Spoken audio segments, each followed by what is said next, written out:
नमस्कार साथियों, एक बार फिर से आप सभी का बहुत सारा स्वागत है लोधारी क्लासेस के बीए प्लेटफॉर्म पर। दोस्तों, बीए थर्ड ईयर में हिंदी साहित्य को आज से हम स्टार्ट करने जा रहे हैं।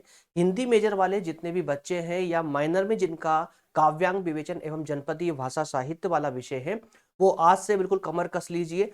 15 लेक्चर में इस पूरे हिंदी साहित्य वाले कॉन्सेप्ट को पूरी मतलब सब्जेक्ट को पूरी तरह कंप्लीट कर लेंगे, ठीक है ना। मात्र 15 लेक्चर लूंगा। 15 लेक्चर में वो कॉन्सेप्ट मैं आपको परोसने वाला हूं जो एग्जाम में सीधे सीधे आएंगे। मैं आपको अभी से बता दूं, 2025 के एग्जाम में जो कॉन्सेप्ट मैंने दिए हैं, है ना, उन कॉन्सेप्टों पर 90% एग्जाम में क्वेश्चन बने हैं। और वही कॉन्सेप्ट मैं आज यहाँ क्लास लेकर के आया हूं जो मैंने मॉडल पेपर में आईएमपी क्वेश्चन दिए थे। क्लियर है? तो उन आईएमपी क्वेश्चनों की आज से मैं उनके आंसर आपको इस क्लासेस के माध्यम से देने वाला हूं, जिसमें पर्टिकुलर एक क्लासेस होगी, है ना। 15 क्वेश्चन मतलब कि 15 कॉन्सेप्ट होंगे, 15 टॉपिक होंगे, 15 ही टॉपिकों पर 15 दिन एक एक क्लास होगी, जिसमें इस टॉपिक को पूरी तरह कंप्लीट करवाऊंगा। साथ में क्वेश्चन भी बताऊंगा कि क्वेश्चन कौन सा है जो एग्जाम में आने के लिए बहुत ज्यादा उतावला हो रहा है ना। तो याद रखिएगा। और लास्ट में जो आपके एमसीक्यू होते हैं, 5 एमसीक्यू भी मैं पर टॉपिक देने वाला हूं, ताकि कुछ एमसीक्यू भी आप लोगों से लास्ट में पूछे जाते हैं तो 5-10 नंबर के लिए। तो सारी दुविधाओं का अंत आपका इस सीरीज के माध्यम से अब हो जाएगा। क्लियर है? तो आइए शुरुआत करते हैं आज से हिंदी साहित्य विषय की, बीए थर्ड ईयर वाले बच्चों के लिए। तो चलिए शुरुआत हो जाइए। लेकिन एक बात मैं आज से ही आप लोगों को मेरे साथ प्रॉमिस करना पड़ेगा, मैं सब्जेक्ट आपके कहने पर स्टार्ट तो कर रहा हूं दोस्तों, लेकिन आपको आगे भी इस सीरीज का ध्यान रखना पड़ेगा, साथ देना पड़ेगा। डेली आपको इवनिंग में क्लासेस मिलेगी, है ना। एक फिक्स टाइम तो नहीं दूंगा, लेकिन हाँ 6 से लेकर 8 के बीच में या 9 के बीच में आपको क्लासेस मिल जाएगी। लेकिन डेली आपको क्लासेस में अवेलेबल होना पड़ेगा। क्लासेस को जो है आगे फॉरवर्ड भी अपने दोस्तों के साथ करना पड़ेगा, क्योंकि मुझे बहुत अच्छा रिस्पॉन्स चाहिए। क्योंकि हिंदी साहित्य इतना आसान सब्जेक्ट नहीं है कि कोई भी उठा करके ले आएगा और पढ़ा करके निकल जाएगा। बहुत मेहनत लगती दोस्तों, क्योंकि बहुत लंबे चौड़ा कंटेंट होता है। उसमें से क्या कंटेंट आपके सामने रखना है, कितना जरूरी एग्जाम के दृष्टिकोण से, वो सब कुछ हमको सोचना पड़ता है। क्लियर है? चलिए बहुत हो गई, है ना, भाषणबाजी। अब करते हैं अपने क्लासेस को शुरू। तो मेरे प्यारे दोस्तों, मैं आपको पूरा सिलेबस भी बताऊंगा, है ना, कि किस तरह से हम इसको कवर करने वाले। लेकिन फिलहाल ही देख लीजिए, आज का जो आपका टॉपिक है वो है काव्य। पहला ही टॉपिक है, और पहले टॉपिक से पहले 2 क्वेश्चन आपके बनते हैं जो एग्जाम में बिल्कुल आने की 90% संभावना है, 90% संभावना है एग्जाम में आने की। ठीक है? काव्य क्या है? अब काव्य वाला आपका मेन कॉन्सेप्ट है। इसमें आपको क्या क्या पढ़ोगे आप लोग? काव्य का मतलब क्या होता है, काव्य के लक्षण क्या है, इसकी विशेषताएं क्या है, काव्य और कविता में अंतर क्या होता है। तो ये 4 कॉन्सेप्ट आप इस एक कॉन्सेप्ट के अंदर पढ़ने वाले हो। आज पहला लेक्चर है, इसलिए इतनी भाषणबाजी कर ली, इसलिए क्लासेस जो है 5-10 मिनट ज्यादा एक्स्ट्रा हो सकती है। तो थोड़े से, है ना, मेरे साथ रहते हो ना, तो टाइम को थोड़ा सा यार इग्नोर करा करे, ठीक है। लेक्चर नंबर फर्स्ट आज होने जा रहा है, न्यू बैच 2026 पर आधारित है ये, आगे भी कंटिन्यू रहेगी। चलिए शुरू करते हैं। क्या है भाई? कुछ नहीं है। हाँ, तो ये सब प्रमोशन में आगे कल वाली क्लास से करूंगा। बाकी विषय भी आपको ना प्ले लिस्ट से मिल जाएंगे। प्रज्ञान इनसाइड एकेडमी कॉम्पिटेटिव एग्जाम की तैयारी वाले बच्चों के लिए नया यूट्यूब चैनल है, देख लीजिएगा आप लोग। ठीक है? इसके अलावा इसकी जो मॉडल पेपर होता है ना, मॉडल पेपर आईएमपी क्वेश्चन, उसके कंप्लीट नोट्स भी है। आईएमपी क्वेश्चन जिसको बोलते हैं, जिसमें मैंने 15 दीर्घ प्रकृति के और 10 लघु प्रकृति के क्वेश्चन दिए हैं। कंप्लीट कस्टमाइज्ड नोट्स है। जिन दोस्तों को भी चाहिए, मुझे आप जो है नंबर देंगे, इस नंबर पर कॉन्टेक्ट कर लीजिएगा। क्लियर है ना? चलिए बढ़ते हैं आगे फटाफट। ये फाउंडेशन की नोट्स भी रेडी है, जिन दोस्तों को भी चाहिए कॉन्टेक्ट कर सकते हो, सेम नंबर है, मोबाइल नंबर। चलिए ये देखिए, अब ये है आपका सिलेबस। सिलेबस आप एक बार मैं आज की क्लास में थोड़ा सा डिटेल में बताऊंगा। कल से मैं, है ना, आपको लोगों को ज्यादा यहाँ पर बोर नहीं करूंगा। बस कल से डायरेक्टली निकल लेंगे। 1 मिनट कम से कम इस पे देना चाहिए अपन लोगों को। चलिए देखिए दोस्तों, 5 यूनिट है आपकी, और 5 यूनिट के 5 ही यूनिट के टॉपिक कौन कौन से हम इसमें कवर करेंगे वो एक बार आप देख लीजिएगा। हाँ, एक बात और है, जो मध्य प्रदेश विशेष करके इंदौर वाले छात्र हैं, वो अगर यशराज सीरीज से अगर अपना, क्योंकि मैक्सिमम बच्चे तो यशराज सीरीज ही पढ़ते हैं, इंदौर वाले बच्चे, अब अगर वो अपनी यशराज सीरीज में अगर सिलेबस को मैच करोगे ना, तो टॉपिक टू टॉपिक मैच नहीं होगा, ये बात याद रखिएगा। लेकिन याद रखना कॉन्सेप्ट वही है।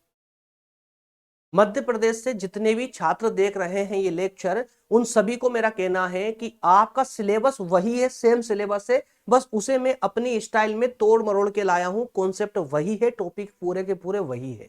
इसलिए निश्चिंत होकर के इस क्लास को फॉलो करना, इस सीरीज को पूरी को फॉलो करना। ठीक है ना। टॉपिक वाइज टॉपिक जो है आप मैच करने का प्रयास करोगे तो नहीं, थोड़ा सा बुद्धि का प्रयोग करके अगर उसके अंदर जाकर के अगर कॉन्सेप्टों को मैच करोगे ना तो सारे कॉन्सेप्ट मैच हो जाएंगे। जैसे फर्स्ट यूनिट में हम यहाँ पर 4 कॉन्सेप्ट कवर करने वाले, 4 कॉन्सेप्ट मतलब कम से कम 5 से 6 क्वेश्चन है ये अपने आप में। देखिए पहला है काव्य का स्वरूप एवं लक्षण। सबसे पहला कॉन्सेप्ट है काव्य का स्वरूप एवं लक्षण, ये आपके टॉपिक का नाम है जिसमें हम काव्य का आशय, लक्षण, विशेषता और काव्य कविता में अंतर जिसे आज कवर करने वाले हैं। उसी तरह से अगला टॉपिक होगा भारतीय काव्य शास्त्र की परंपरा, फिर काव्य और प्रयोजन और काव्य हेतु। इन 4 कॉन्सेप्टों को हम यूनिट नंबर फर्स्ट में समझ लेंगे, ठीक है ना। उसके बाद यूनिट सेकंड में भी आप देख रहे हैं 4 कॉन्सेप्ट यहां पर भी दिए गए जिसमें रस सिद्धांत, अलंकार, काव्य के अंग और काव्य गुण, छंद विधान।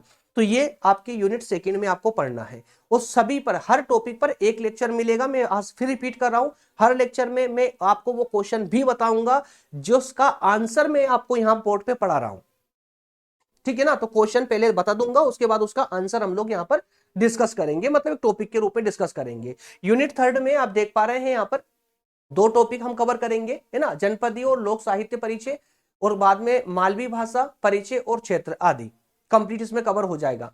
यूनिट 4 में हम देखेंगे मालवी की उपबोलियां, मालवी भाषा के कवि और जनपदीय संत काव्य परंपरा। ये 3 कॉन्सेप्ट यूनिट 4 में। और यूनिट 5 में, सॉरी माफ कीजिएगा, यहाँ पर देखिए यूनिट 3 लिखा हुआ है, यूनिट 5 है, रीड करवा दूंगा मैं इसको। यूनिट 5 में आप देखेंगे टॉपिक नंबर 14, 15 यानी 2 टॉपिक मात्र आपके, जनजातीय भाषा एवं साहित्य सभ्यता को और जनजाति स्वरूप एवं वर्तमान स्थिति। तो ये कंप्लीटली 15 टॉपिक, 15 दिन की क्लासेस, मात्र 15 दिन की। अब जिस दिन कंप्लीट हो जाएगी ना उस दिन अगर आप मान लो कि लेक्चर कंप्लीट होने के बाद 15 ही लेक्चर पूरे कंप्लीट हो गए, उसके बाद एक दिन में आप पूरे 15 लेक्चरों को एक साथ देख सकते। मैं चाहता तो मास्टर क्लास भी बना देता, लेकिन बहुत सारे बच्चे हाथ खड़े कर देते, टाइम बहुत ज्यादा लगता है उसमें, इसलिए।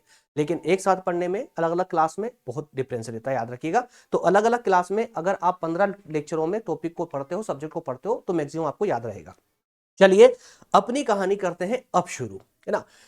यूनिट फर्स्ट सबसे पहले ली है, कोई कंफ्यूजन ना रहे ना, इसलिए इतनी तार्किकता के साथ में आप लोगों के सामने आता हूं। हर चीज में आप ट्रांसपेरेंट रहिए, तार्किक रहिए कि यार सर क्या पढ़ा रहे हो, पहले पूरी तरह से वो उसको क्लियर कर लीजिए। अब मान लो कि आप रामायण देख रहे हो लेकिन आपको पता ही नहीं है एक्चुअल में रामायण है किस पर आधारित, तो क्या मतलब उसको देखने का, कुछ समझ ही नहीं आएगा, है ना। तो इसीलिए कहने का मतलब है कि यहां पर जो आप कॉन्सेप्ट को देख रहे हो ना, कि आप पढ़ क्या रहे हो आज, वो आपके लिए बहुत मायने रखता है। तो पढ़ना क्या है, फर्स्ट यूनिट में पहला टॉपिक हम आज कवर कर रहे हैं, जिसमें पढ़ना क्या क्या देखिए, ये 5 टॉपिक है, 5 टॉपिकों पर आज को कंप्लीट क्लासेस होगी। सबसे पहले हम काव्य का आशय देखेंगे पॉइंट नंबर 1 में, पॉइंट नंबर 2 में लक्षण, पॉइंट नंबर 3 में विशेषताएं, पॉइंट नंबर 4 में दोनों के बीच में अंतर काव्य और कविता में, और पॉइंट नंबर 5 में हम 5 एमसीक्यू क्वेश्चन आंसर जो टॉप कैटेगरी के है। कोई डाउट नहीं है ना। तो आइए एक एक करके इनको डिकोड करना शुरू करते हैं, समझना शुरू करते हैं, है ना। चलिए सबसे पहले बात कर लेते हैं, मैं आपको वो क्वेश्चन दिखा दूं जो परीक्षा में आने के लिए बिल्कुल उतावले हो रहे हैं, मतलब कि 90% जो इंपॉर्टेंट है। 2 क्वेश्चन मैं यहां पर लेकर आया हूं, बिल्कुल मॉडल पेपर समझ लीजिए। कल से जब मैं आपके एग्जाम टाइम पे मॉडल पेपर दूंगा आपको, तो 100% ये क्वेश्चन मॉडल पेपर में मिलने वाले हैं आप लोगों को। और मेरे मॉडल पेपर की विश्वसनीयता तो आप पहले ही परख चुके हो, और नहीं परखी आप लोगों ने, तो मैं आपको बता दूं, जिन दोस्तों ने भी मॉडल पेपर के आधार पर जो है एग्जाम देने गए थे ना, उन लोगों को पता है 90% तक मेरे मॉडल पेपर से क्वेश्चन बने थे 2025 में, है ना। उससे पहले भी बहुत अच्छा रिस्पॉन्स, 60 से 80 के बीच में पहले भी रिस्पॉन्स रहा था मॉडल पेपर का।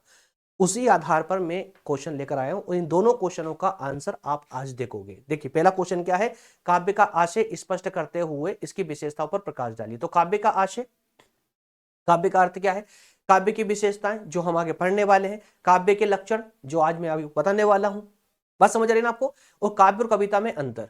तो 4 कॉन्सेप्ट पूछे गए हैं 2 क्वेश्चनों में, और उन चारों कॉन्सेप्टों पर हम चर्चा करेंगे 1 बाय 1 करके।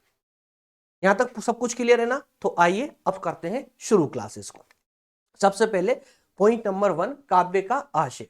सबसे पहले तो आगे बढ़ने से पहले काव्य को समझ लेते हैं कि एक्चुअल में काव्य क्या होता है। अब बिल्कुल आराम से कुर्सी की पेटी बांधकर बैठ जाइएगा आप लोग, है ना, क्योंकि अब आप हवा में उड़ने वाले हो, क्योंकि हिंदी साहित्य आपका विषय है, और हिंदी साहित्य वाले बच्चे तो बिल्कुल अपने आप में इंजॉय ही करते हैं। है ना। तो बिल्कुल भी कंफ्यूज होने की जरूरत नहीं है, एकदम शांत स्वभाव के साथ में बस सब सुनते चलिएगा, अपने आप सारा रस टपकता जाएगा साहित्य का। दरअसल दोस्तों, काव्य शब्द की उत्पत्ति, देखिए उत्पत्ति में भी दो बातें आती है, शाब्दिक उत्पत्ति या व्यवहारिक उत्पत्ति। जब भी हम किसी उत्पत्ति की बात करते हैं तो दो उत्पत्ति का सवाल हमारे सामने आता है कि यार इसकी शाब्दिक उत्पत्ति की बात हो रही है या व्यवहारिक उत्पत्ति की। तो काव्य की निसंकोचता है, अगर हम शाब्दिक उत्पत्ति की बात करते हैं तो वो तो संस्कृत के शब्द से हुई है, वो ठीक है। लेकिन यह व्यवहारिक उत्पत्ति की हम बात करेंगे, क्यों? क्योंकि काव्य का हमें अर्थ समझना है कि काव्य एक्चुअल में क्या होता है। तो काव्य शब्द की उत्पत्ति की जब बात करते हैं तो इसकी उत्पत्ति दोस्तों कवि शब्द से हुई है। जी एग्जैक्टली, कवि शब्द से, क्योंकि वो कवि ही तो था जिसने काव्य को गढ़ा है। अगर कवि ही ना होता तो बताइए काव्य कहां से आता? सही है ना। तो कवि शब्द की उत्पत्ति, काव्य शब्द की उत्पत्ति कवि शब्द से हुई है, और इस आधार पर कवि वह व्यक्ति है या वह है जो अपनी कल्पना और अपनी प्रतिभा से, ध्यान दीजिएगा, कल्पना अपनी कल्पना शक्ति और अपनी प्रतिभा से लोक कल्याणकारी रचना करता है। क्या करता है? लोक कल्याणकारी रचना करता है, जिससे सारा जगत फॉलो करता है, और इसी से हमारी संस्कृति, और यही काव्य हमारी संस्कृति का धीरे धीरे अंग बनता चला जाता है। आज हम संस्कृति के नाम पर किसको फॉलो करते हैं? प्राचीन समय की जो सभ्यताएं रही है हमारी, जो काव्य रहे, भाई काव्य भी तो आज हमारे धर्म का एक अंग बन चुका, हमारी संस्कृति का अंग बन चुका है ना। चाहे वो कोई सा भी धर्म हो, हर धर्म में काव्य की झलक देखने को मिलती ही मिलती है। सही है। तो कवि कौन है? कवि वो है जो अपनी कल्पना और प्रतिभा से क्या करता है दोस्तों? लोक कल्याणकारी कार्य नहीं, रचना करता है। लोक कल्याणकारी रचना करता है। काव्य साहित्य की कौन सी विधा है? काव्य साहित्य की वह विधा है जिसमें किसी कहानी या मनोभाव को कलात्मक रूप से किसी भाषा के द्वारा अभिव्यक्त किया जाता है। एक एक पॉइंट को ध्यान सुनते चलिएगा ना आप लोग, पूरा सोप में बोला हूं ना, जीवन में दोबारा पढ़ने की जरूरत नहीं पड़ेगी। एक एक बात को तुम्हारे अंदर डाल दूंगा घुसा घुसा के, याद रखिएगा, बिल्कुल मॉडिफाई करके आपके शरीर के साथ में अटैच कर दूंगा, मस्तिष्क का एक हिस्सा बन जाएगा ये नॉलेज भी आपको। बस जरूरत है कॉन्सेंट्रेट होने की, है ना, फोकस्ड होने की, क्लास में अच्छे से फोकस्ड होकर सिर्फ सुनते चलिएगा। नोट डाउन के चक्कर में मेरे दोस्त अभी मत पढ़ना, मैं नए बच्चों को बोला, जो पुराने वो सब जानते हैं। नोट डाउन नहीं करना है आपको क्लासेस में। नोट डाउन करने के लिए मैं आपको डिस्क्रिप्शन में आपको पीडीएफ दे दूंगा, वहां से आप आराम से डाउनलोड करके और आराम से नोट्स बनाइएगा अपनी, ठीक है ना। और बाकी तो ये किसी नोट से कम नहीं, क्लास नोट्स, ये खुद ही पूरी कंप्लीट पीडीएफ दे रहा हूं आपको। 15 पीडीएफ संभाल के रख लीजिएगा, एग्जाम टाइम पे रिवीजन लगा लीजिएगा, दैट्स ऑल, हो गया आपका। चलिए सुनिए, तो दरअसल दोस्तों काव्य साहित्य की कौन सी विधा है? काव्य साहित्य की क्या कहा है यहाँ पर? काव्य साहित्य की वह विधा है जिसमें जो कवि होता है ना, वो अपने कल्पना को या अपनी भावनाओं को बड़े कलात्मक रूप से किसी एक भाषा के द्वारा अभिव्यक्त करता है। अब यहां पर सुनिएगा, कवि अगर नहीं होता तो काव्य कभी नहीं होता, लेकिन अगर कवि भी होता और काव्य भी अगर होता, और मान लेते कवि के पास उसकी कल्पनाएं नहीं होती तो काव्य कैसे होता?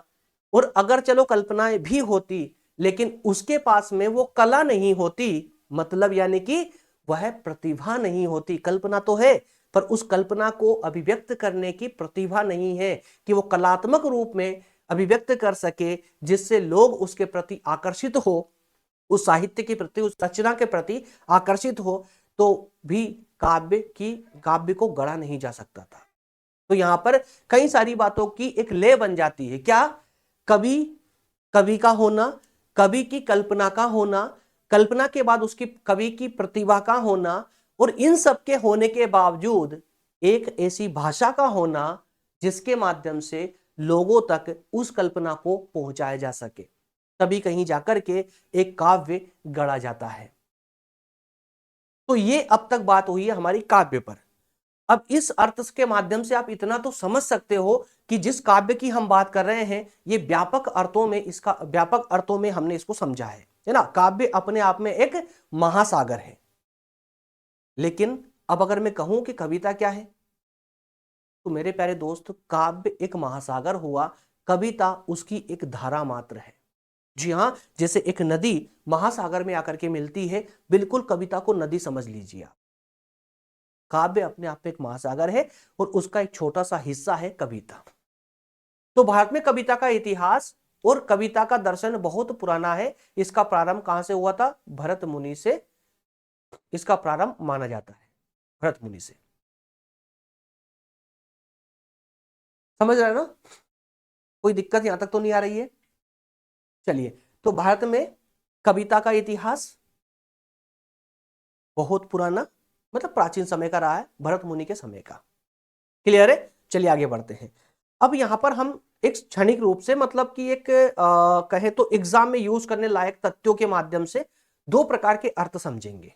दो प्रकार के अर्थ यहां पर आप देख लीजिएगा।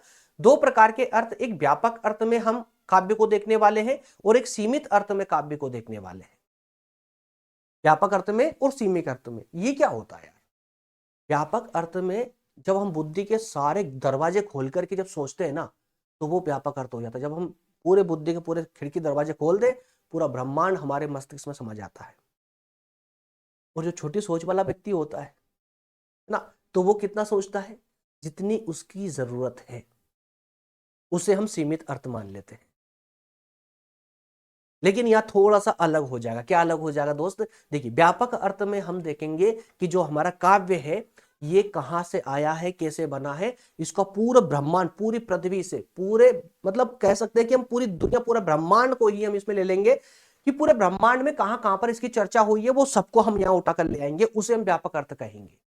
वो सीमित अर्थ सिर्फ हम कह देंगे कि यार हमें नहीं पता, हमें तो पिछले 1-2 साल, मतलब 100-200 साल पहले का पता है, और हम इसी को जो है ना हम आधुनिकता मानते हैं, और आधुनिकता में जो कुछ चल रहा है वही हमारे लिए ये पॉइंट है, ये कॉन्सेप्ट है।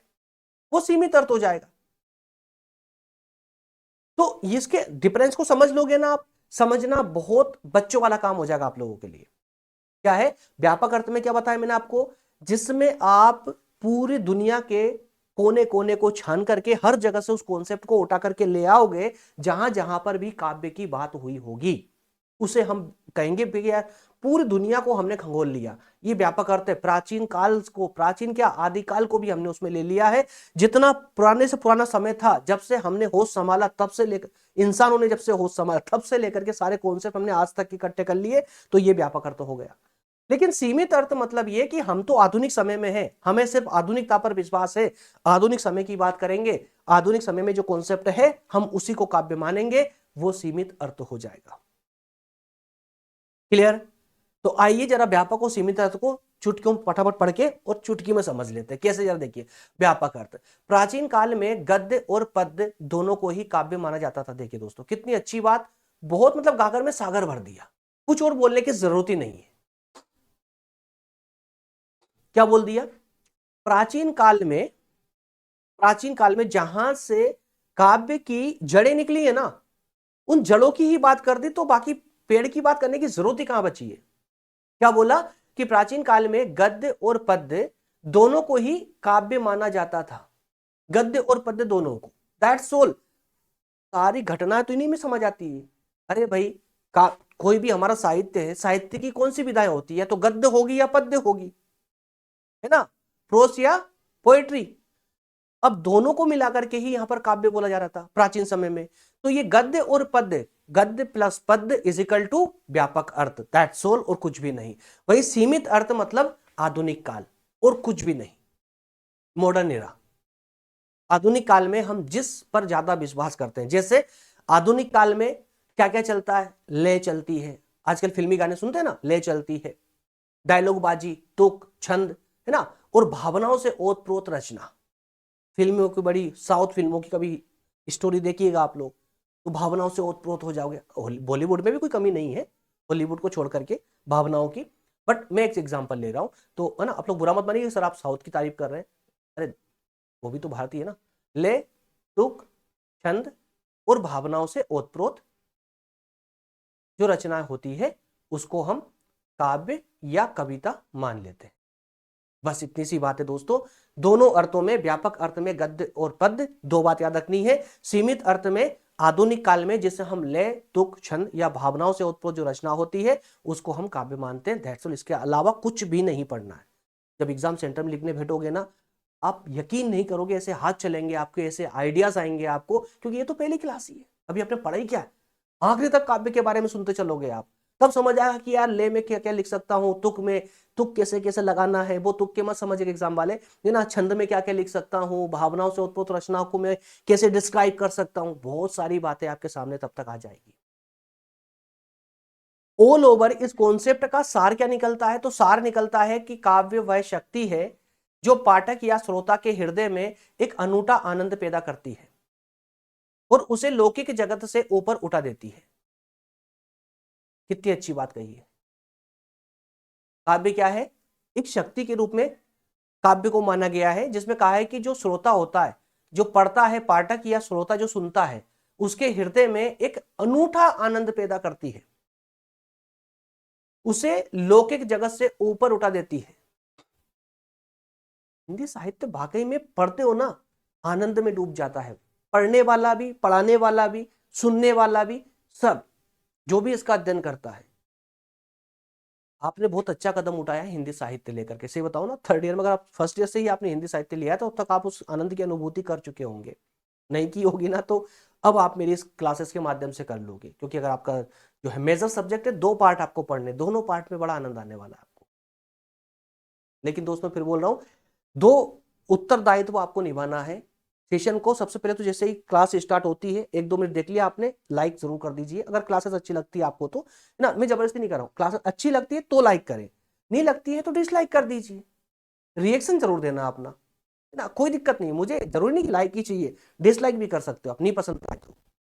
और दूसरी बात, मेरे लिए एक, मेरी इस मेहनत के लिए एक छोटा सा शेयर, बस शेयर मार दीजिए, है ना, अपने दोस्तों को जो भी इस लाइन में हो, है ना, थर्ड ईयर वाले बच्चे हो, उनको शेयर कर दीजिएगा, बस इतना कर दीजिए मेरे लिए। इसके अलावा मैं आपसे कुछ भी और कोई उम्मीद, उम्मीद यार क्या है, उम्मीद तो आपसे बहुत ज्यादा है, मुझे पढ़ा रहा हूँ आप, है ना, मेरे देश का भविष्य हो आप लोग, तो आगे चल के आप ही तो संभालोगे ना, तो उम्मीदें तो बहुत सारी है आपसे, बस फिलहाल आपके लिए यही 2 दायित्व है। चलिए अगले कॉन्सेप्ट की ओर बढ़ते हैं, उम्मीद करता हूं जो आशय वाला कॉन्सेप्ट था आपको कंप्लीट समझ आया होगा, है ना। अब हम आगे बढ़ते हैं, अब देखेंगे जरा काव्य के लक्षण। अब बिल्कुल मेरे पॉइंट ऑफ व्यू से आगे बढ़ेंगे ना तो कोई प्रॉब्लम नहीं आने वाली है। काव्य के लक्षण आप कई बार किताबों में पढ़ के भी आए होंगे, क्योंकि पहला कॉन्सेप्ट है, संभव सिंपल सी बात है, आप लोगों ने अब तक पढ़ तो लिया ही होगा, थोड़ा बहुत तो पढ़ा ही होगा, कुछ तो दिमाग में, है ना, अंदर, ठीक है। लेकिन उससे थोड़ा हटके मैं अब आपको देने वाला हूं। काव्य के लक्षण में मैं कोई 2-4-6 पैसे कोई टॉपिक वाइज पॉइंट लेकर नहीं आया हूं, बल्कि काव्य के लक्षण में मैं कुछ जो हमारे विद्वान रहे हैं पुराने वाले, है ना, प्राचीन समय के जो हमारे विद्वान रहे हैं, है ना, उनके मतों को मैं यहां रखूंगा। उनके मतों से ही हम समझ लेंगे कि इसके लक्षण किस प्रकार के रहे हैं, काव्य के क्या लक्षण हैं। जैसे कॉन्सेप्ट जब आप नोट्स डाउनलोड करोगे ना, तो आपको जो मैं बोल रहा हूं ना, वो सब कुछ आपको इसमें झलक दिख जाएगी। इसलिए सब कुछ की एक बात मैं यहाँ पर क्लियरिटी के साथ में लिख करके आपको पूरी complete notes, class notes complete करके ही मैं आपको डोंट वरी, है ना, डिस्क्रिप्शन में दूंगा, ताकि आप जब रिवीजन लगाओगे ना तो आपको सारा लेक्चर आपको अपने आप याद आता रहेगा।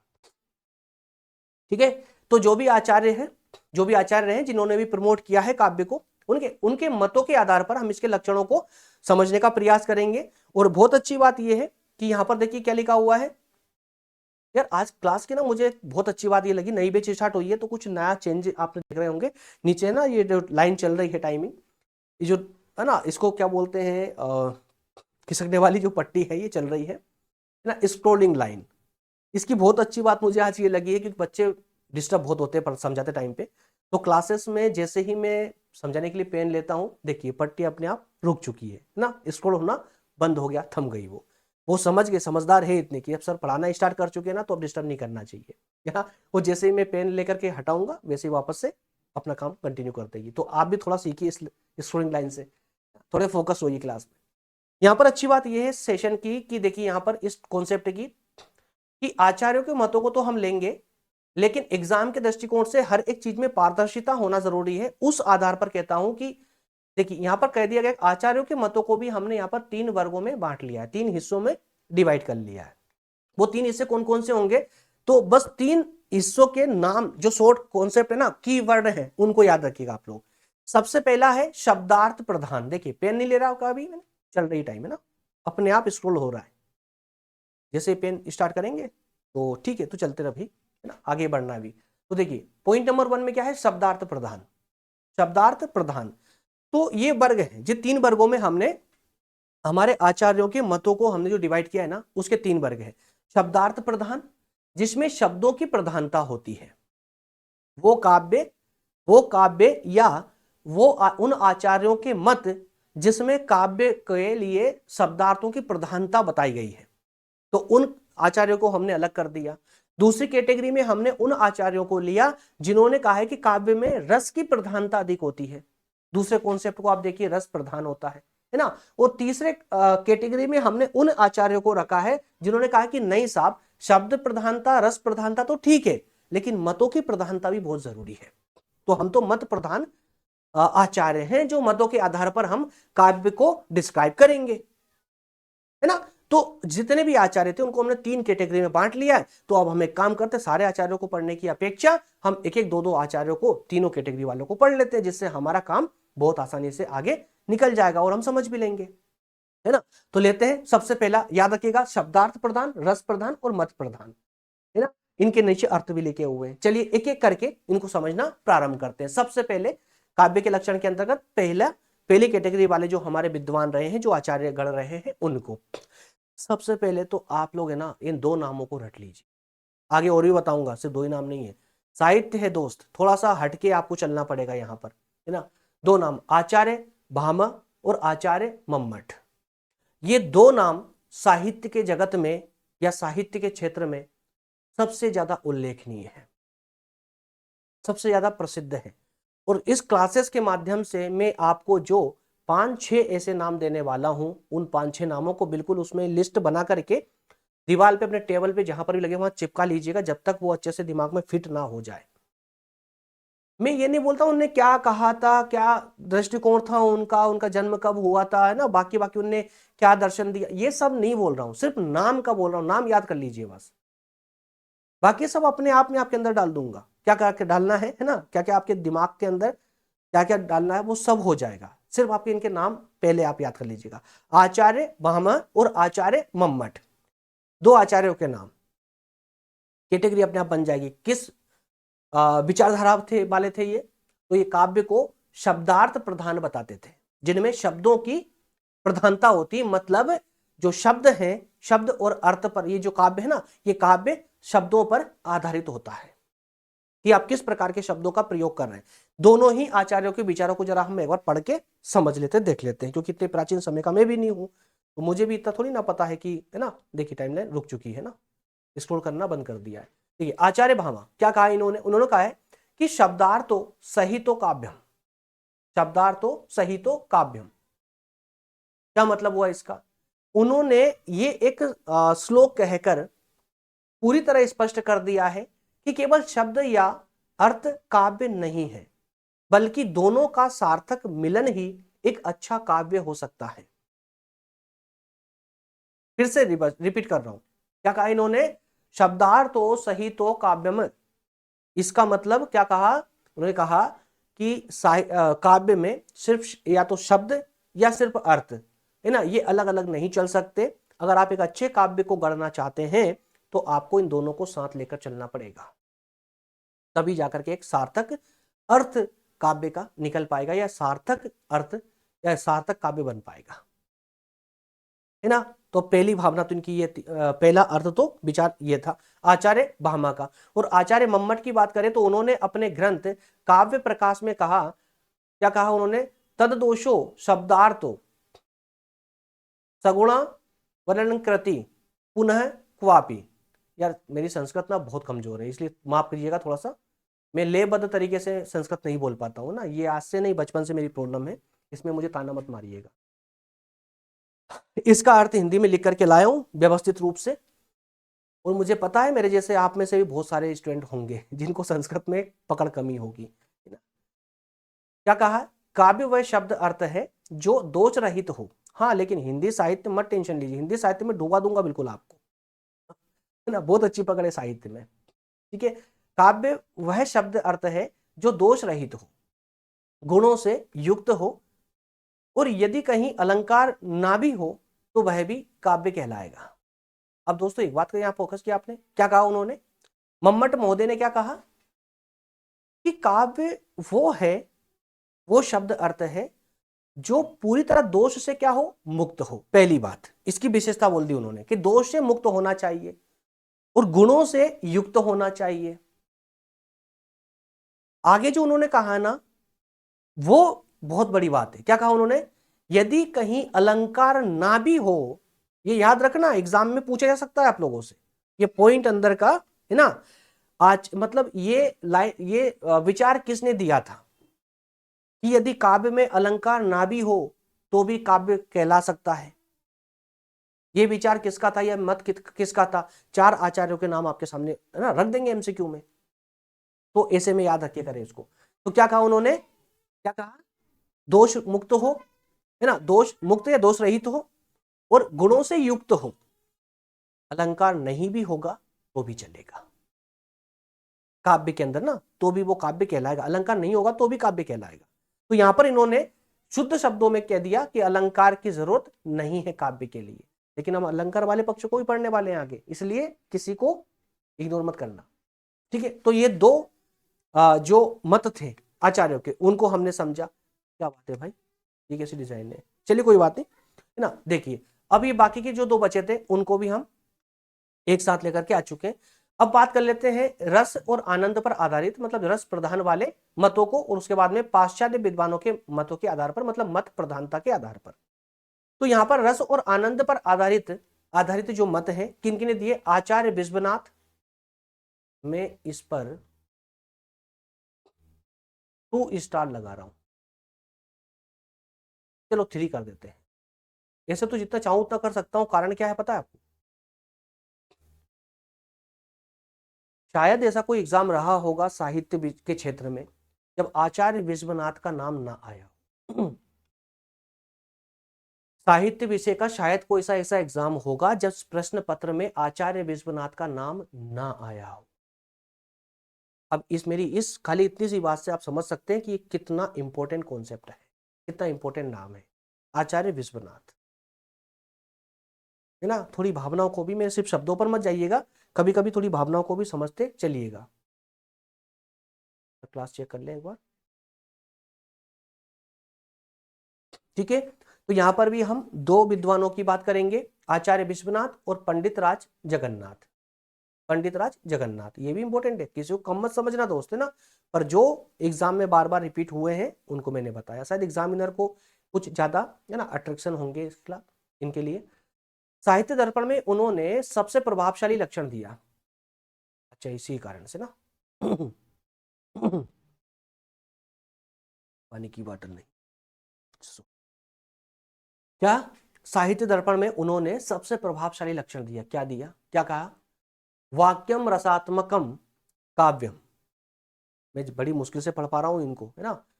वाक्यम रसात्मकम काव्यम, हाँ इसका अर्थ मुझे पता है, क्या अर्थ हुआ इसका, वाक्यम रसात्मकम काव्यम, जो वाक्य रस में डूबे हो वही काव्य। अपनी भाषा में कहें तो इस वाक्य का मतलब क्या हुआ, जो वाक्य रस में डूबे हो वही काव्य है। इसका अर्थ है कि जिस वाक्य को पढ़ने से रस की अनुभूति हो वह काव्य की श्रेणी में नहीं आता, माफ कीजिएगा ना हो। ठीक है, वाक्यम बस एक वाक्य, आचार्य विश्वनाथ का नाम याद रखेंगे और उसके आगे आप ये इनका एक श्लोक जो है वो याद रख लीजिएगा, वाक्यम रसात्मकम काव्यम। इससे आपका काम बन जाएगा, बस इतना सा ही याद रखना है। इसका मतलब ही होता है वह वाक्य जो रस में डूबा हुआ हो वही काव्य है। इसको और अच्छे से क्या लिख दिया गया है यहाँ पर कि वाक्य को पढ़ने से रस या आनंद की अनुभूति मिलती हो तो वही काव्य की श्रेणी में आएगा, और अगर रस या आनंद की अनुभूति नहीं हो रही है तो वो काव्य की श्रेणी में नहीं आएगा, दैट्स ऑल। और उसी प्रकार से पंडित राज जगन्नाथ महोदय ने जो विचार दिया, मत दिए, उन्होंने कहा है ये दोनों कौन है, रस प्रधान है, याद रखिएगा, जो रस की प्रधानता पर बल देते हैं काव्य की रचना में, है ना।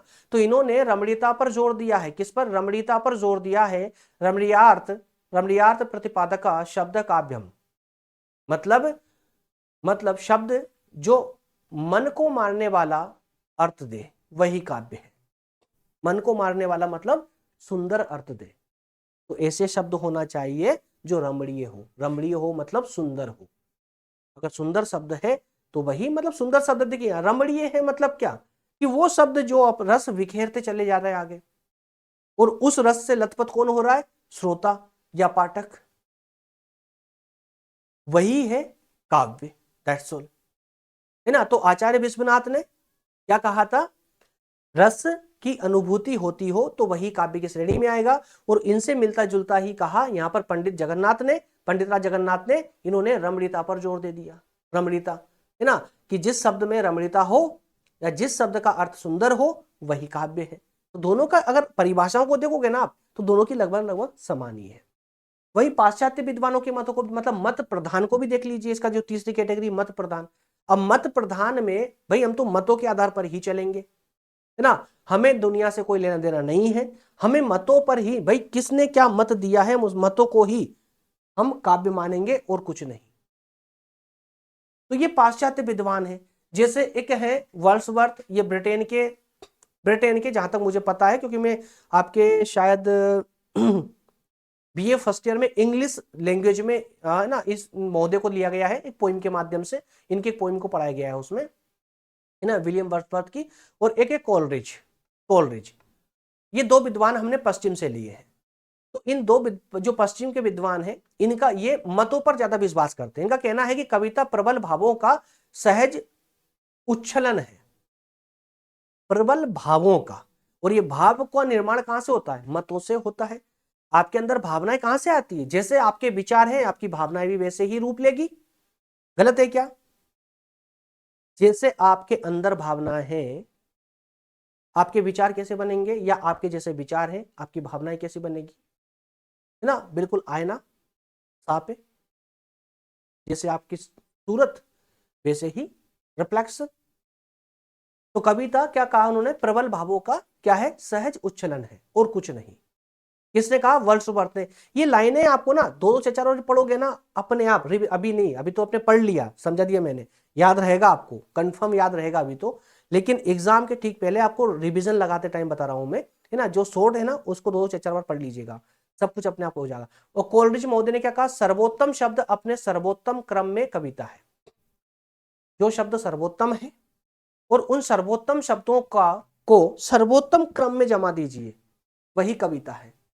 मतलब कि ठीक है, इन्होंने है इस लाइन में, साहित्य वाली लाइन में तो है ये, विद्वानों की लाइन में, लेकिन ठीक है, परिभाषा आप देख सकते हैं ना कि आचार्य गणों ने जो परिभाषाएं दी है उनमें और पश्चिम के विद्वानों की परिभाषाओं में कितना अंतर है आप खुद ही समझेंगे, आपको खुद को ही समझना है ये सब कुछ। ठीक है, चलिए आगे बढ़ते हैं। अब लेते हैं अपना पॉइंट नंबर 3, जिसमें हमें काव्य की विशेषताओं पर बात करनी है।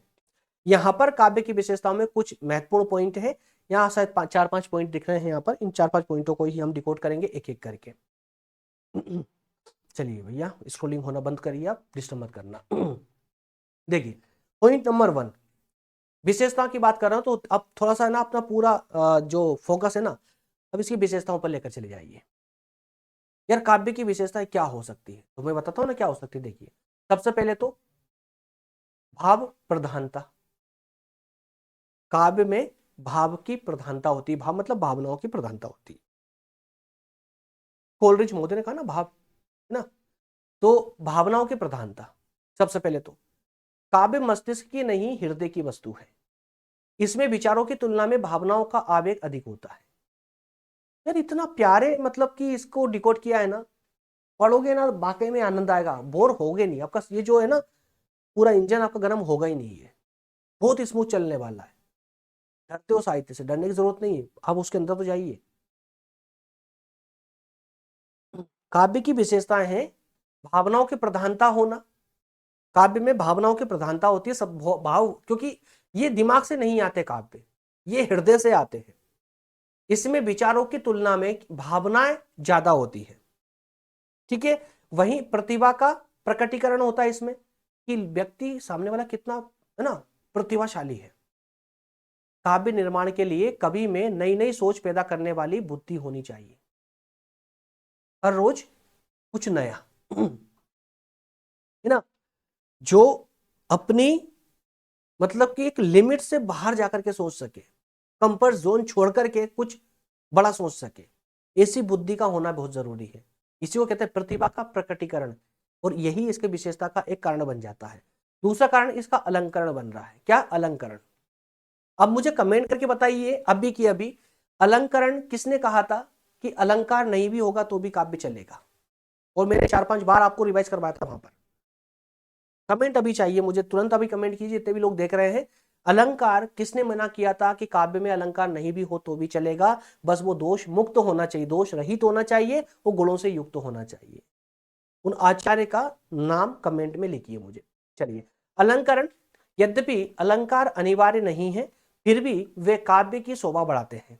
जैसे आभूषण शरीर की शोभा बढ़ाते हैं।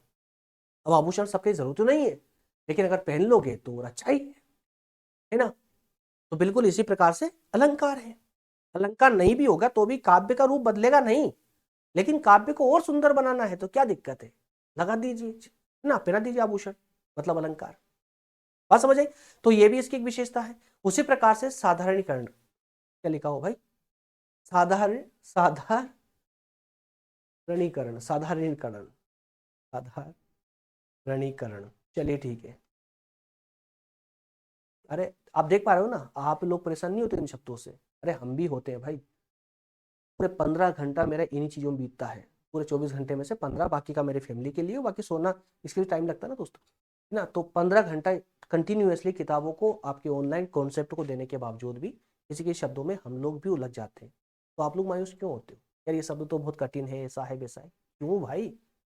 टाइम दीजिए उसको, अपने आप इजी होगा, है ना।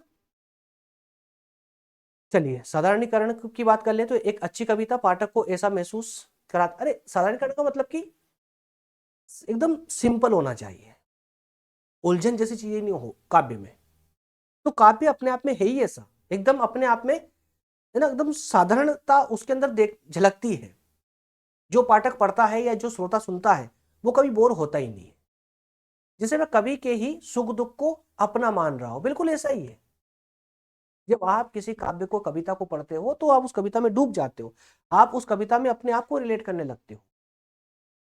वही तो है इसकी साधारणता भाई।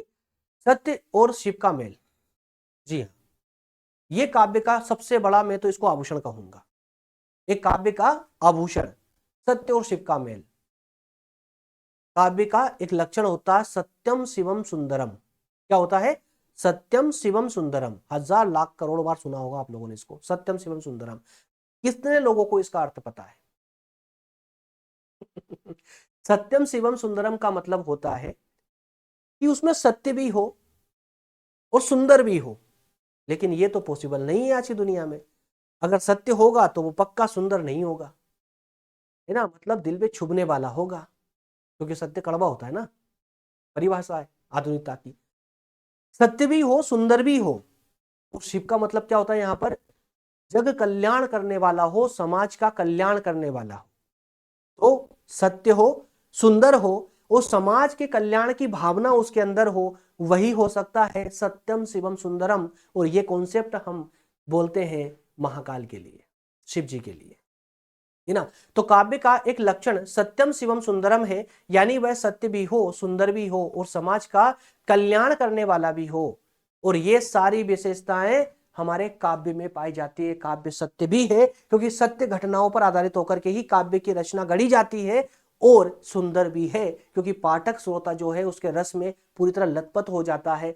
और वहीं समाज का कल्याण करने वाला भी, क्योंकि हमारा जो साहित्य होता है ना, वही हमें समाज का आईना दिखाता है। आज अगर हम पुराने समय के बारे में जान पा रहे हैं तो वो उसके पीछे रीजन है हमारा साहित्य, क्योंकि यही तो हमारी सभ्यता को संभाल के रखता है। साहित्य नहीं होगा तो बताइए ना क्या बचेगा हमारे पास? कुछ नहीं। क्लियर हो पा रहा है ना? चलिए, अगले कॉन्सेप्ट है आपका काव्य और कविता में अंतर। अब तक आपने जितना भी पढ़ा है ना, वो सब काव्य पढ़ा है। क्या पढ़ा है? काव्य पढ़ा है। अब जरा ये देख लीजिए कि यार ये काव्य तो ठीक है, अपने बहुत कुछ पढ़ लिया काव्य के बारे में, थोड़ा सा कविता की झलक भी देख ले। आगे हम कविता और पढ़ने वाले हैं, पूरा डिटेल में पढ़ेंगे हालांकि, लेकिन फिलहाल काव्य और कविता दोनों में संक्षेप में अंतर देख लेते, उसके बाद में फिर हम चलेंगे आगे, है ना, जैसा कि मैंने आपसे प्रॉमिस किया था, है ना। कंटिन्यूअसली आपको 5 क्वेश्चन भी देने वाला हूं इसी क्लास में, ठीक है। तो देखिए, काव्य और कविता में अंतर। अब सबसे अच्छी बात तो पता है क्या आपको? एक मैं आपको ना आज एग्जाम में लिखते कैसे हैं, हर इन 15 लेक्चरों में, हर लेक्चर में मैं आपको एक टिप दूंगा। कि आपको आंसर राइटिंग कैसे करना है, एग्जाम में लिखना कैसे। इसलिए एंड तक, एंड में है वो स्लाइड, एंड में देने वाला हूं आपको मैं। देखिए, काव्य और कविता में अंतर। अब इस एक्सप्लोर करना भैया, आप थोड़ा सा रुक जाइए। मैं वाकई में यार, ये पीपीटी टीम की इस काम से मैं बहुत खुश हुआ, ये बहुत अच्छा काम किया। टाइमिंग चल है ना, ये सब चल रहा है, बच्चे डिस्टर्ब, आप लोग डिस्टर्ब होते हो, मेरा ध्यान नहीं जाता उस पर, आप लोग ज्यादा डिस्टर्ब होते हो। लेकिन क्या होता है कि ना कि फोकस वहां चला जाता है, तो जब समझाते टाइम पे ये रुक गए अपने आप अपनी जगह पर, बाकी अपना काम करते चलता रहेगा, ताकि आप लोगों को ये भी, हर लेक्चर में थोड़ी ना बोल पाऊंगा कि यार बीए के सभी जो विषय है मैं सब फ्री में पढ़ाता हूँ। कब तक बोलूंगा, बोल बोल के थक गया हूँ तक, तो आप तक बात ही नहीं पहुंच पाती है ना। सब्सक्राइब करने का बोलता हूँ तो यार मास्टर बहुत मतलबी हो गया, तो हर बार सब्सक्राइब करने का बोलता है ना। बहुत सारे बच्चे आते हैं, सर आप किसका पढ़ाते हो आप ना, ये सब की सर है ना, वो क्या बोलते हैं ना, एलएलबी का भी क्लासेस इस पे मिल जाएगी क्या, क्योंकि बहुत सारे कॉन्सेप्ट मैच हो जाते हैं। सर एमबीए भी मिल जाएगा क्या, ये फलाना ढिम का। तो भाई इसलिए मैंने लाइन चला दी, बीए कंप्लीट है यहाँ पर। बाकी के लिए आप मुझे कांटेक्ट कर लीजिएगा। देखिए, हम इसका जो डिफरेंस देखने वाले हैं, 4 क्षेत्रों में इसके अंतर को समझेंगे। कौन कौन से क्षेत्र के आधार पर, शास्त्रीय नियम के आधार पर, प्रयोजन के आधार पर और भाषा शैली के आधार पर। इन आधारों के आधार पर काव्य और कविता में क्या डिफरेंस है, क्या अंतर है। तो देखिए, काव्य क्या है, जैसे मैंने सबसे पहले परिभाषा दी थी आपको कि यार काव्य एक अपने आप में महासागर है, जैसे हजारों नदियां इसमें आकर के मिल रही है, तो वो नदियों को आप कविता समझ सकते हो। ये बहुत प्यारा है ना उदाहरण है दोनों में सोच को डेवलप करने का। काव्य एक महासागर की तरह है, जिसमें महाकाव्य, खंड काव्य, चंपू काव्य, ये सारे बड़े बड़े काव्य समाहित है। चाहे बंगाल की खाड़ी हो, चाहे अरब सागर हो, है ना, ये सब, चाहे वो काला सागर हो, है ना, लाल सागर हो, सब के सब इसके अंदर आकर समा गए। बात समझ आई आपको। महासागर में महाकाव्य, माफ कीजिए, काव्य एक महासागर के समान है। ठीक है, जितने भी काव्य है ना बाकी के, सब इस काव्य में समाहित है, महाकाव्य में। कविता की बात करें मतलब क्या, जितने भी रचनाएं होती है ना काव्य साहित्य जगत में, वो सब इसके अंदर समाहित है। कविता की बात करें तो उस सागर की एक लहर की तरह है, जो महासागर है काव्य, उसकी एक लहर मात्र, एक नदी के समान मात्र है, जो संक्षिप्त और भावनात्मक होती है। क्या होती है, संक्षिप्त छोटी होती है और भावनात्मक होती है। अब कभी महाकाव्य को पढ़िएगा, कभी रामायण को या महाभारत को, एक दिन में तो खत्म नहीं कर पाओगे। लेकिन कविता में कितना समय लगता है, कोई कविता 5 मिनट की होती है, कोई कविता 10 मिनट की होगी, 15-20 मिनट की, आधा घंटा, इससे ज्यादा और क्या कर लोगे, है ना। तो एक छोटी जरूर होती है, संक्षिप्त होती है, लेकिन भावनात्मक होती है दोस्तों। इतने कम समय में भी अपनी संपूर्ण भावनाओं को व्यक्त कर जाती है। तो क्षेत्र के आधार पर काव्य विस्तृत महासागर के समान और कविता एक लहर के समान।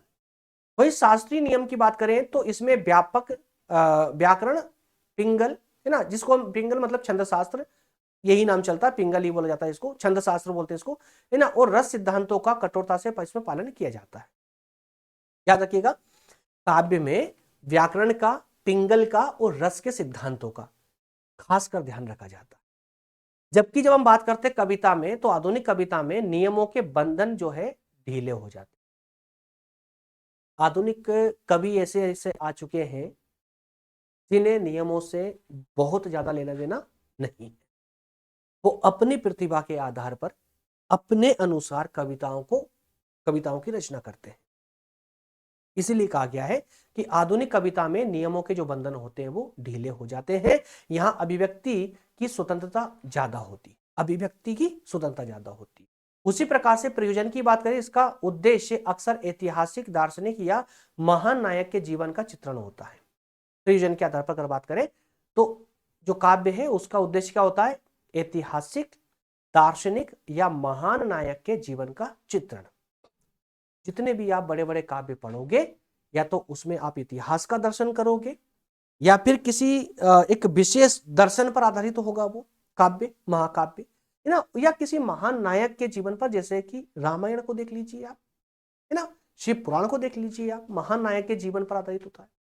लेकिन कविता का उद्देश्य व्यक्तिगत अनुभूति होती है, सामाजिक विद्रोह भी होता है, क्षणिक दृश्य भी होता है। ठीक है, तो व्यक्तिगत अनुभूति, किसी व्यक्ति ने कुछ अनुभव किया, कविता के माध्यम से उसको उकेर दिया। सामाजिक विद्रोह की बात हुई, सामाजिक विद्रोह कविता के माध्यम से कर डाला। कोई क्षणिक दृश्य देखा, कविता लिख दी, 2 पंक्ति की, 4 पंक्ति की, 6 पंक्ति की। बस समझ आ रही है आपको?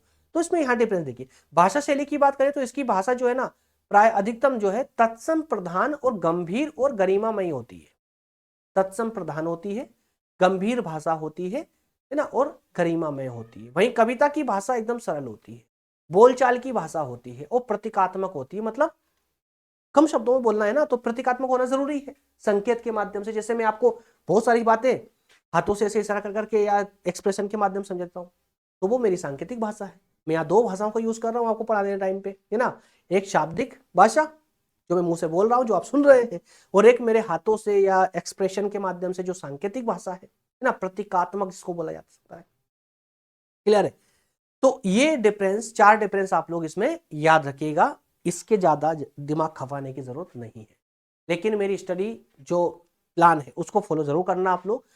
तो मैं गारंटी के साथ बोलता हूं अपने छात्रों को, आप कभी भी निराश नहीं होगे। चाहे एग्जाम का पैटर्न कुछ भी हो, एग्जाम का पैटर्न चाहे जो कुछ भी हो, आप कभी हार नहीं मानोगे और हार होगी भी नहीं आप, अगर मेरा जो है ना स्टडी पैटर्न है उसको फॉलो करोगे तो। चलिए कुछ पहले बात कर लेते हैं कि अगर मान लो इस टॉपिक पर जो मैंने आपको 2 क्वेश्चन दिए थे, वो 2 क्वेश्चन मोस्ट है ना आईएमपी है, ये समझ लीजिए। इन 2 क्वेश्चन को आंसर आप कैसे लिखोगे? अगर इस टॉपिक पर कोई क्वेश्चन बनता है तो इसका आंसर आप कैसे लिख के लाओगे, कैसे लिखोगे? दोस्तों सुनिए, एक छोटी सी टिप है, ध्यान से सुन लीजिए खाली बस। इस टॉपिक की जो विशेषता है, क्या कहा गया है? उत्तर शुरू करते समय पहले काव्य की परिभाषा दें।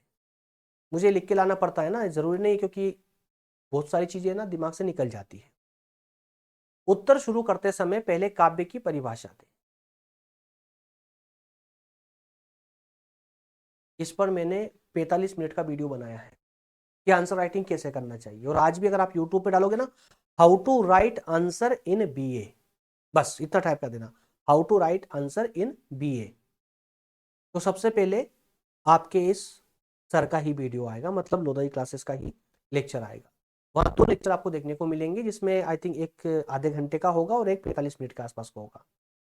उस 45 मिनट वाले को आप लोग अगर अच्छे से मतलब जानना चाहते हैं पूरे कंप्लीट कैसे, पूरे है ना लिखना कैसे है हमें, तो मैंने वहां बहुत विस्तार से बताया। लेकिन फिलहाल इस टॉपिक को कैसे लिखना है, अगर एग्जाम में लिखने की जरूरत पड़ी तो, जैसे आप उत्तर को शुरू करेंगे, आंसर को शुरू करेंगे, तो पहले काव्य की आपको सबसे पहले परिभाषा देनी है। फिर कम से कम 3 आचार्यों के संस्कृत के सूत्र,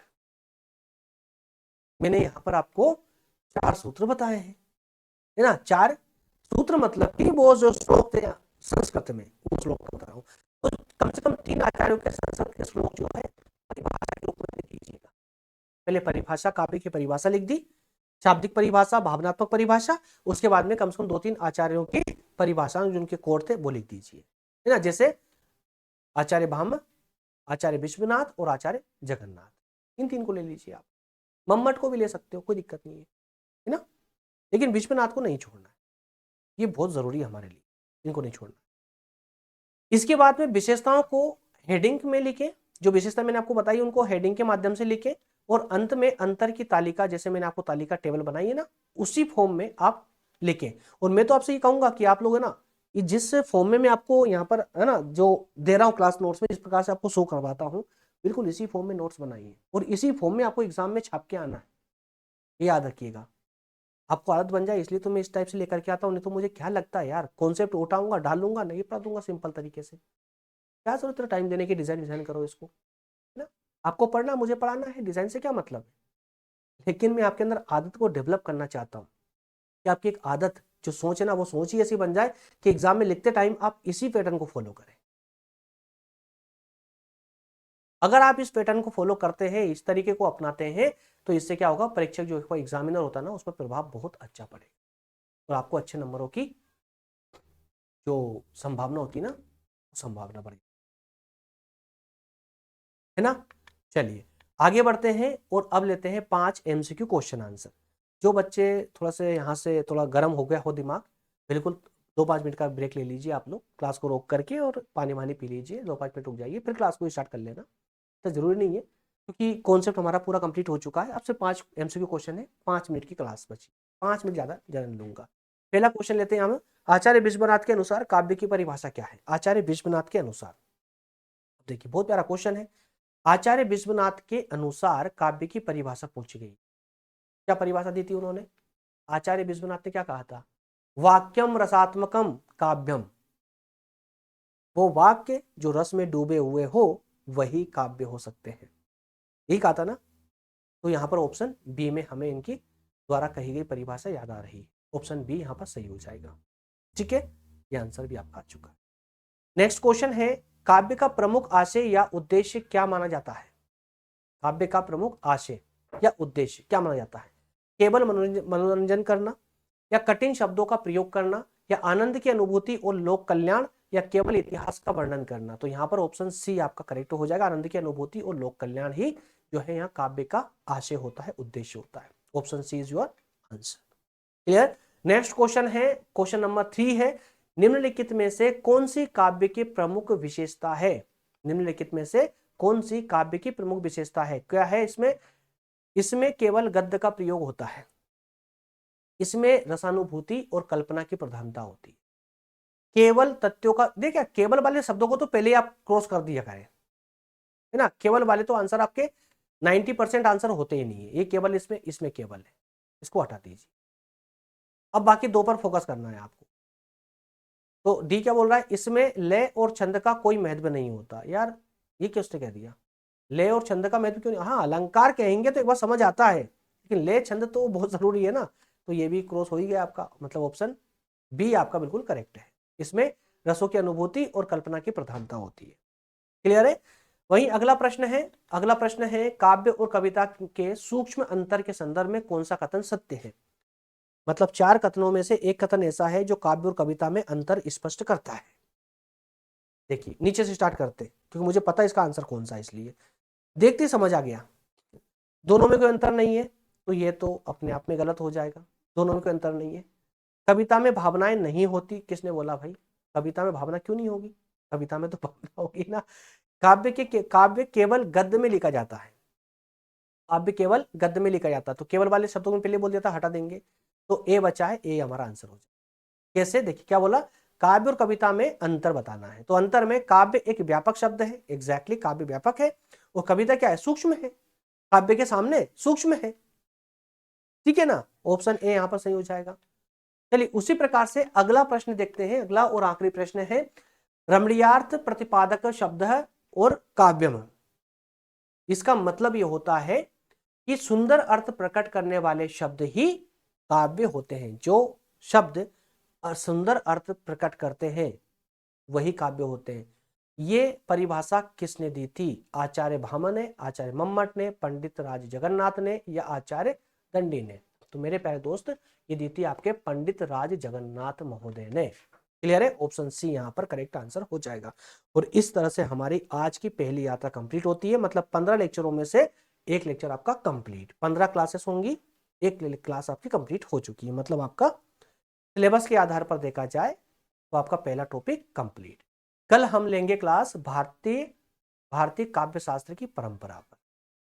ठीक है, थोड़े यार साहित्य वाला सेशन है ना, थोड़ा सा लंबा चलेगा, तो ज्यादा है ना टाइम को देखकर क्लास मत लीजिएगा कि हम सिर्फ 5 या 10 मिनट वाली क्लास ही देखेंगे ना, आधे घंटे 1 घंटे पर नहीं जाएंगे, तो ये पॉसिबल नहीं है दोस्त, है ना।